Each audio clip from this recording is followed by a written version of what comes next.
This time on Finnegan's Garage, we're diving into my 1967 Chevrolet C10 to find out just what happened and what went wrong during those 6-gear burnouts.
Scary, but done. All right. This is what the bottom side of my truck looks like after about 1,000 miles of driving. Bunch of burnouts, one dyno session. And it's not bad. Everything's holding up good. We really don't have any major leaks, especially not out of the 6XD, which is pretty sweet. This entire gearbox is O-ringed, and so far, she's not leaking, which is cool. God, this is a sexy transmission. The bottom half of this truck is so much nicer than the top half.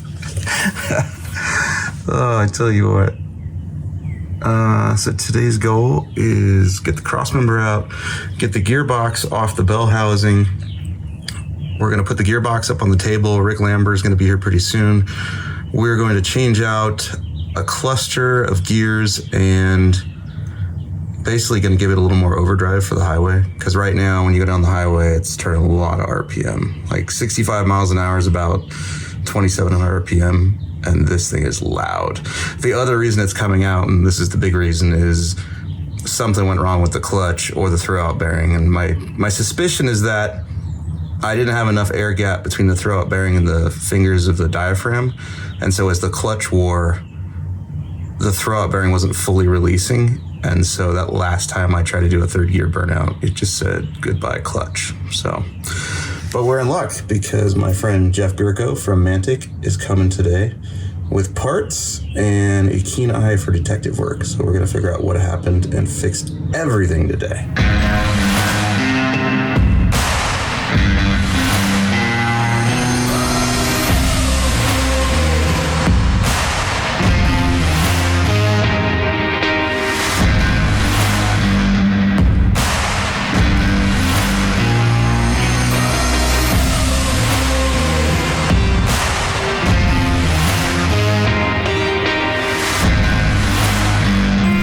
Okie, trans is out. Rick Lambert is back in the house. Hey guys, how you doing? Welcome back, buddy. And what we're gonna do here today is re-gear our gearbox so that on the highway, we're turning less RPM in 6th gear because this truck is so loud. And rather than cure the loudness and affect horsepower, I'd rather just re-gear the trans. Plus we get to see inside, you know? Yeah, to a headset change and a 6th gear change, and then to keep your ratios nice with a nice even drop in between each gear, we're also going to change 4th and 3rd gear to make sure all your RPM drops are even through the stack going down the highway. So basically, a guy who's going, drag racing one weekend could then go land speed racing with a gear change. And how long does it take start to finish for somebody? Normally, like if the gear stack is nice, where the client's comfortable with the RPM drops between each gear, then all we would do is pop this front cover off, 13 bolts, change the headset, kind of indicative to like a quick change rear, except that instead of being in the back, it's in the front. So we pop the headset out, put a taller headset in, pop the cover back on, and go back in the car. Nice. So it's pretty quick. Good. Oh, Hunter. Hunter approves. Oh, yeah. Ready to get dirty? That might be the cutest dog ever. No offense, Bo. I mean, you're cool too. But you're not portable. Daddy, please. Is this normal? Yeah. Okay. Bo's just like, whatever. Leave me alone. I want to sleep.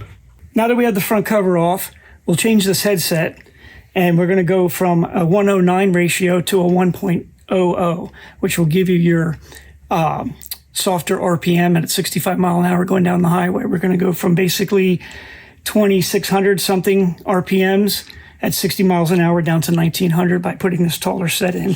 And literally, it's like a quick change rear, except it's at the front of the unit instead of the back. You pop out the headset. This comes out together on the input shaft. And it's literally, you take these gears, and we're going to swap these around. That'll go on the input shaft, and this will go on the lay shaft. So we'll be going right back in together. Wow. And then we have more overdrive. Exactly. Yep. That's And in your case, we're actually, to keep the stack nice and keep the RPM drops in a more of an even drop per gear, we're actually going to go ahead and change 6th gear right away. And then we're going to change 4th and 3rd. 1st and 2nd are fine. Cool. Yeah. So we can do a quick inspection on everything. Once we pop the case off, we can look at everything, make sure everything's happy. And these are all G-force internals, which is Yes, the sir. same Yep. stuff that's in my other car, Blasphemy. Exactly. Yes. Yeah. Yep. Wow, that's cool. It makes it nice because the 6XD has its own exclusive first gear, extra wide first gear, and headset. Everything else, 2nd through 6th, is basically the same gears that you would find in a GSR. Okay. G-Force. Yep. Or, well, I shouldn't say 101. There's some that are interchangeable, but generally a G-Force GSR, 4-speed dog box, NASCAR box, those gears 6th through 2nd will bolt into a 6XD. Ah, that means I've got spares from Blasphemy. Exactly. Because I've nuked first gear a couple times with Blasphemy from just really hard clutch dumps and Yeah, I remember you were saying that. yeah. But I have other ones too. Nice. So we'll tap this off, Okay. and this will allow us to look at everything instead of just changing the gears you need. We'll get to look at the whole box. Ooh. How are they wearing? Not a lot of miles. We've got about 1,000 on this Well, thing. that's actually pretty good then. That's going to give us a good look at everything. I drove it from North Carolina home and then just around town a bunch. Took one of my kids to school in this once. And now it's registered and insured and legal. So Nice. now, and I'm going to take it on a good road trip from LA to Vegas. So overdrive will be nice. That'll to be have. exciting. Yeah, so here's your dog rings. What we would be looking for is these rounded off like at a 45, which obviously, like you said, you only have 1,000 miles on it. They still look like brand new, which is awesome. Nice. Wow, looks really nice. Yeah. It's just blue Loctite, so it's just enough to soften it up.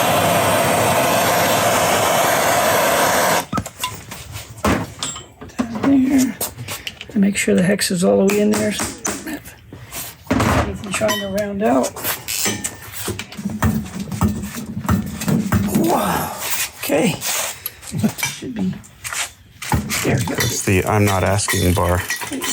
Telling bar. That's what that is. There we go. Even his feeder bar is like precision machined and beautiful. Oh, was it? I thought it was a jack handle. No, it's Oh. out. There's your 6th gear.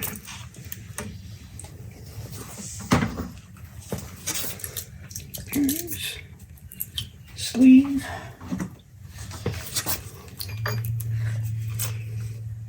Yeah, like brand new. There's not any edges whatsoever. It's awesome. So you have your face plates or dog rings, and then these are sliders. This is what the fork actuates to catch the next gear. So you'll have 3 sliders, 1, 2, 3, 4, and then 5/6. I see. Yeah. So that's why when you took those forks off, it sort of locked itself together in those gears. Exactly. Yeah. Yeah. Yep. So then you can lock. It allowed them to fall down. And then mesh. The biggest thing that Clay and I talked about was having something where you didn't need special tools. Most of your, I'd say, I'm apt to say all the European designed or Asian derived gearbox, Like ZF dog box, like your that. dog box stuff, the racing dog box stuff is all those that are derived from Asia or Europe.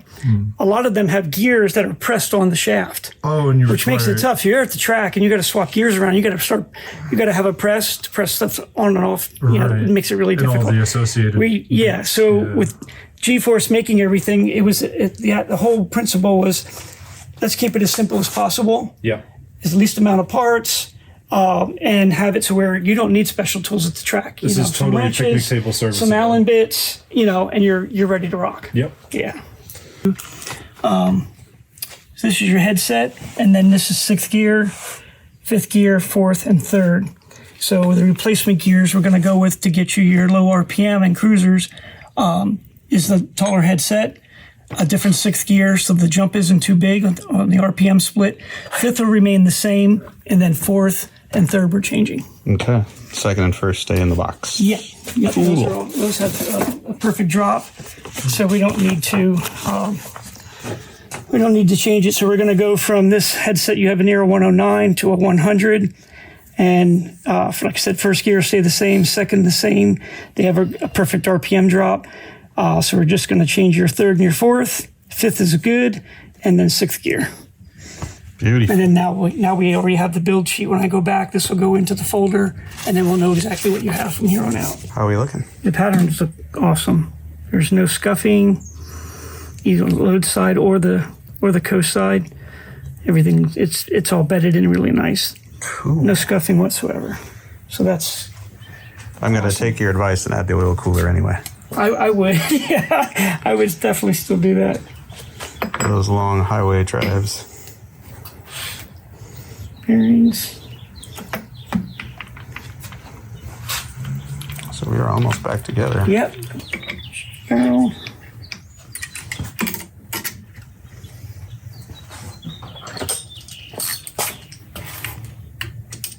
Come on, get in there.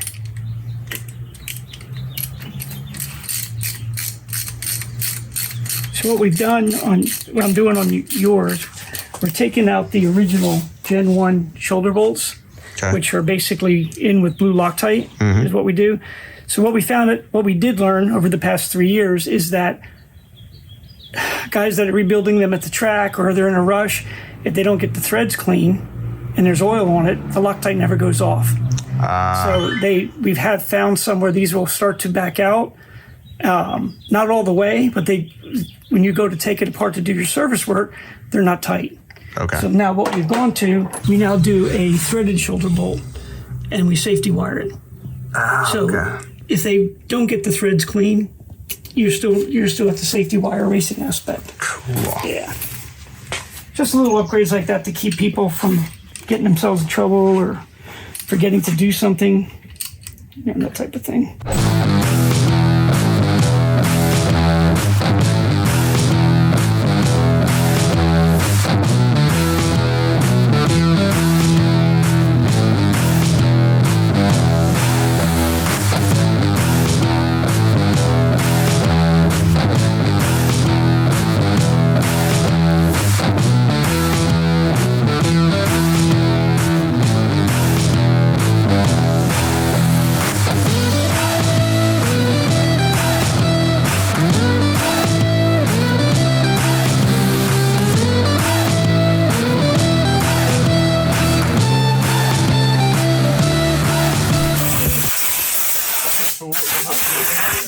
They make a ton of those.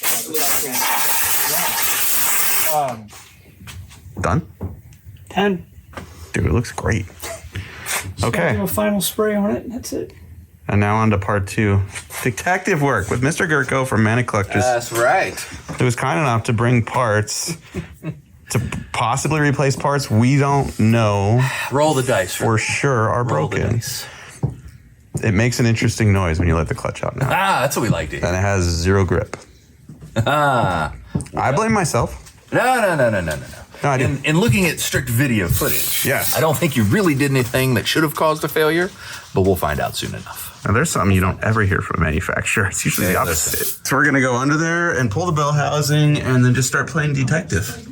So here is the challenge to figure out the spacing. Because said throwout bearing is connected to the bell, we're going to have to get creative on how we figure out that measurement. We're going to check the throw on this bearing real quick, see how this clutch is releasing before we take it all apart. So what we did is we put our steel alignment tool into the clutch to keep the discs where we want them, so nothing comes loose when we step on that clutch pedal, in theory. So yeah, go ahead. How much on a 1 to 10 scale? Give me about a 4. Go for it. Like all the way to the floor, or no? No. Okay. Let's see, there we go. Everybody's moving. Come on up. Yep, I'm up. Okay. I'm trying to see. We want to see what our gap is, or what our gap used to be in there, because I think We got no more gap. we got no gap. Ain't got no gap in it. Ain't got no gap in it. So we had it, then it wore rapidly. Mm-hmm. And then we had no gap, then it didn't release all the way. So when I tried to do 3rd gear burnout clutch dumps, it was like, Yeah, I think what happened was you get no clamping force. Exactly. So the bearing, I think, bottomed out in its housing. And even though the fingers grew a little bit, it stopped. So essentially it's holding the clutch open. And that's probably why she said no mas.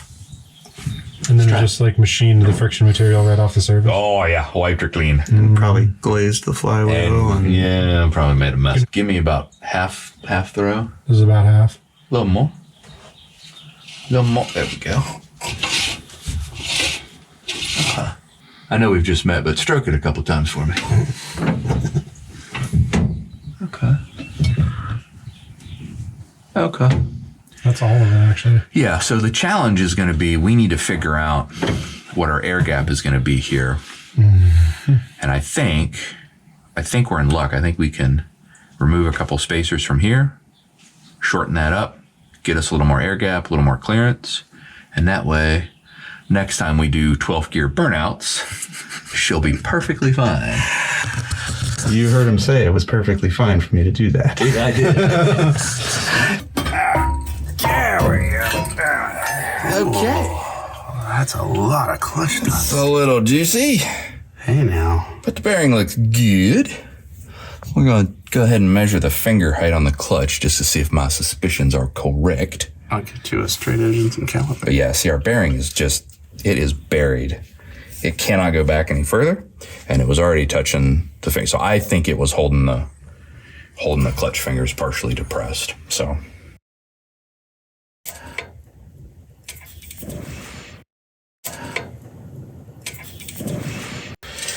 You can take a one. Yeah, it's about 260. So she's not totally gone, but it was definitely had enough of life. You rapidly depleted the life of the clutch. So if it was brand new stock, what would you be getting there? So we put the new one up there. It'll be about 4. You'll see the fingers kind of. So I weared 150 thou off this thing. You done wore 150 thou off over there. It wasn't 1,000 miles. It was the It was the 1,000 foot. It was the 1,000 foot of torment.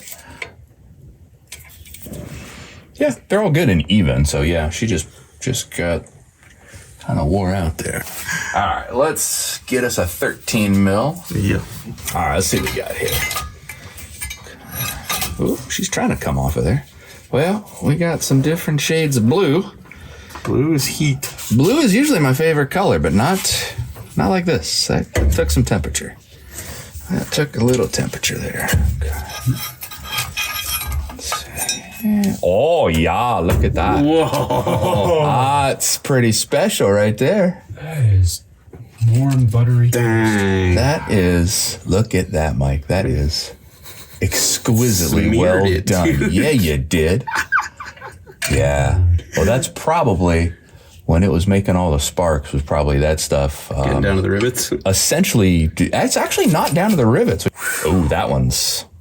There's not much there. Yeah, there is not much there. What is that, cake batter? Let's see, what'd you make I think that is. Well, we usually use a certain type of Play-Doh for our clutch material. Skateboard grip tape? But skateboard grip tape even better. But you know what? In retrospect, I mean, the discs are pretty. We could take these discs and pop new linings on them. They'll be good to go. Springs are solid. Nothing else is broken. Yeah, we just drill out those rivets. Floaters took a beating. Pop it. Yeah, we might be able to save that. There's probably the Sparky too. You done messed it up good. Done. When I do a job. Yeah, man. Good job. This is gonna fall on me, so we're just gonna take him down. Wow. Hello. I'll be nicer to it. We do have one slight problem. I think we got a 6-bolt flywheel over there. That's an 8-bolt flywheel. Ooh. Oh. But we can probably just leave that flywheel on there. Normally I wouldn't do that. That's pretty. That is pretty deep. You can see a lot of deposits right here. That's not supposed to look like that. It's not supposed to look like that. Don't do this at home. Nope.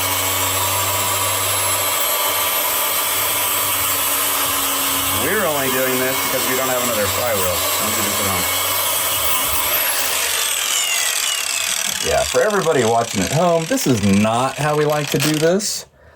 But all we're gonna do is we're just gonna try to get some of this burnt, charred, Cajun style friction material off of there. And that'll let the new clutch discs bed in.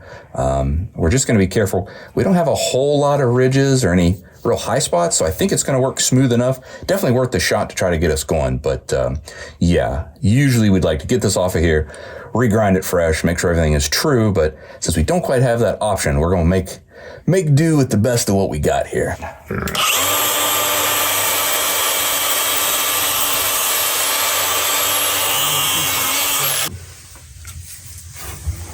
How do you like that, Doctor? All right, so I think we might have got lucky. I think we really just had a lot more just material transfer.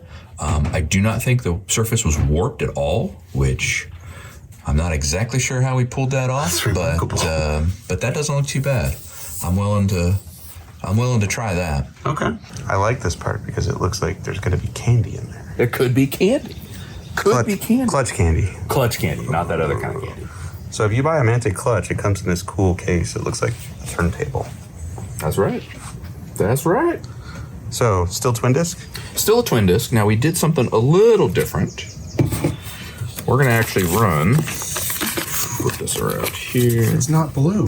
This is not blue. This is au naturel. That's what it should look The like. way it should look. If someone else drove it. Well, now listen. So we're gonna go with a solid hub. Because you're running the sequential, I like to take the springs out of there. Tends to make the transmission a little more happy. Shifts a little quicker, a little smoother. In general, and the guys at 6XD can contest this either way, I don't think the sequentials like the sprung hubs because you get just a little bit of rattle in there. And they're only there to keep it quiet at idle anyway. So since I know you're really concerned about peace at idle, we're going to forgo that and go with a little more strength. So yeah, we'll get these slid underneath there and yeah, see if this should work a little bit nicer.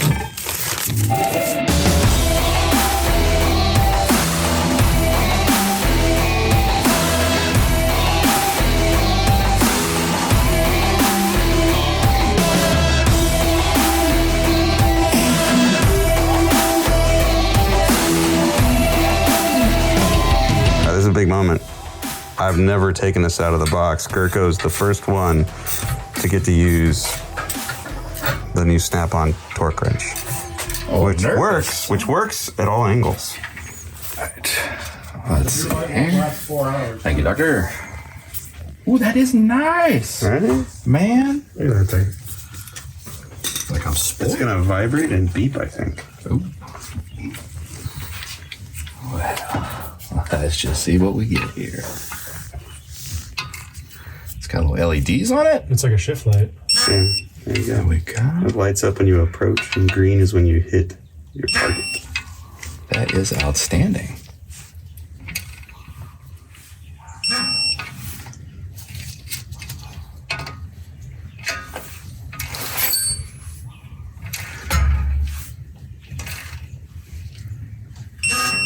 Okay.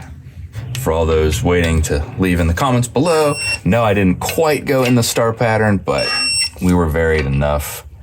I don't think it's gonna hurt anything. If I'm wrong, I'm wrong. And now the real test. Like butter. Like butter, I like that. And what we'll actually do is we'll actually leave that in there because we're gonna test the throwout bearing. We're gonna get the spacing right, and then we'll spin this to make sure the clutch is releasing as we expect.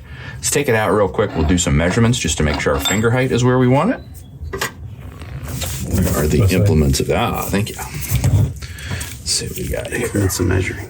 Implements of measuring. And with the wag on it there. Okay, So what did we have before and what do we have now? we were like at 260, so that one right there is right at 400. 395, but I'll call it 400. Wait, what? No. Inch 400?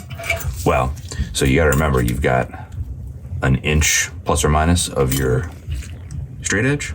Oh yeah, I was like, wait a minute. So yeah, so when you throw it on there and you see, yeah, when you see, I was like, oh yeah, the ruler. that's okay, that's a good point. Clutch is in. Bell housing is back into the truck. There's our bearing. The bearing is sitting on spacers, which means it's close to the clutch fingers. Might be too close, not sure. We're gonna slam the thing back up there, bolt it on, measure the gap. If we don't like the gap, we're gonna take some of those spacers out from between the bell housing and the throwout bearing. I've had to do this a lot of times. Not always right. Not always right.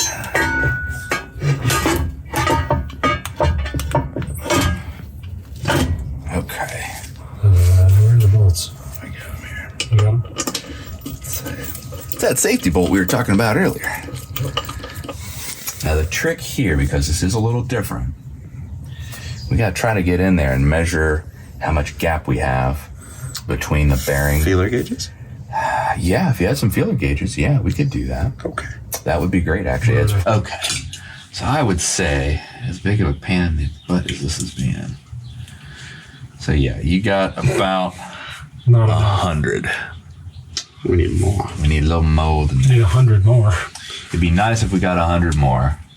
And that's without the bell housing like fully clamped. It's pretty snug. We Yeah, might gain okay. a couple thou, but it ain't gonna be enough to Make the difference. I mean, that lose a big couple out. difference.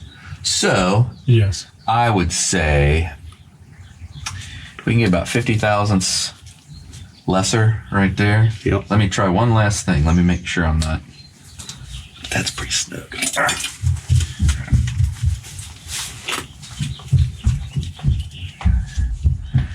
Okay, so we'll say we got about 120. Man, if we could get us another 80, that'd get us at 200. I feel good about that. Yeah, I feel better about that for sure. Okay, so we'll knock this bell housing back off of there. See if we can space these about 80 thousandths less than what we've got. And then we can put it back up there. Once we're pretty confident, we can plumb our line back in. Throw the alignment tool in here. Slowly stroke the pedal. And we'll find our release point, hopefully without popping that bearing out of there, because that would really make me a bad guy. But hopefully that'll do it. All right. Let's get our...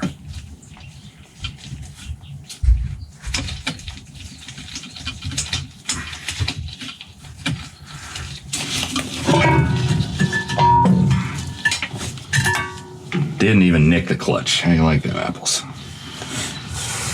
So it's a 1/4 inch hole. This is called shopping for washers. Yeah. This is so much more convenient than going to Ace Hardware. Yeah, Saves so much time. ain't that the truth? Brought to you by boltsandnuts.com.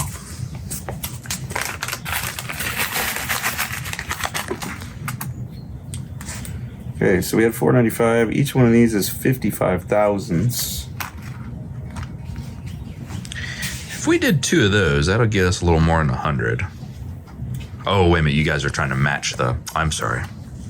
So 3 is 165. We need to get to what?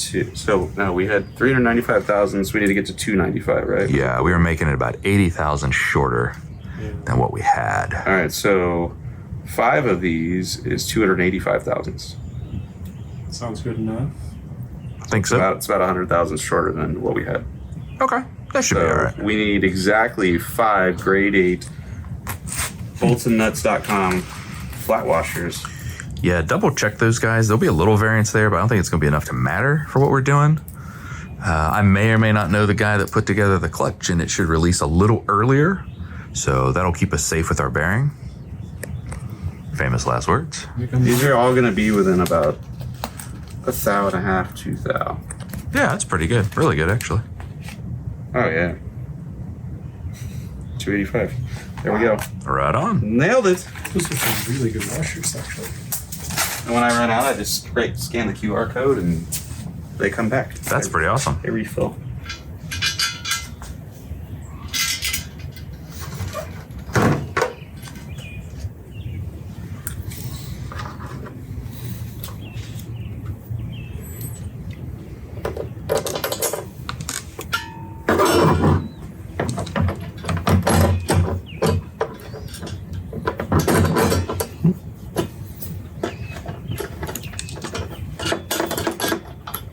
Okay. You know, hand me the bell, Yes. and I'll see what we got. Top side or bottom side? Top side, I think, is okay. Thank you, thank you.